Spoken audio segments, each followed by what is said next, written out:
اتم چیست؟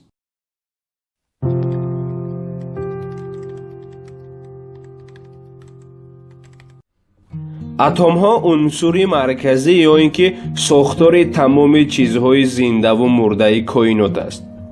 از جمله از من و از شما، از درختان، حتی از حیوانهای خانگی که در خانه داریم. از سبب خیلی خرد بودن اتم ها ما آنها را دیده نمیتوانیم. حتی در این جمله که شما دیده ایستاده اید، برای نقطه علامت خطاب را ماندن 10 میلیون اتم را باید با یکدیگر جمع کنید. اگر یک اتم را دیده می توانستید، یک چیز خیلی عجیب را فرق می کردید. اساساً در درون اتم ها قریب که چیز نیست. قسم بزرگ اتم از خالیگی عبارت است.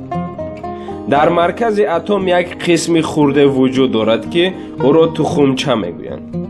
در اطراف آن به مانند سیاره هایی که گرد آفتاب دور می زنند الکترون ها موجود است.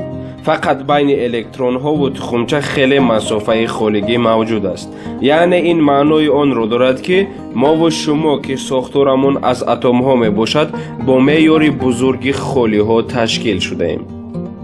خطا نفهمید دوستان، انسانیت از خاک و آب شده است و خاک و آب از اتم ها عبارتند. 92 نمودی اتم موجود است.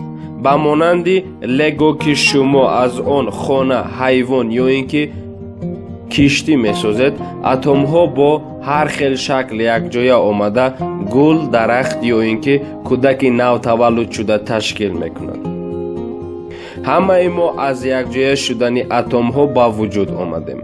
از سببی که اتم ها با شکل های گوناگون یک جا می شوند، ما از یکدیگر فرق داریم.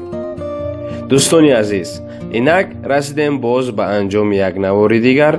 تا نوارهای آینده شاد و پیروز باشید.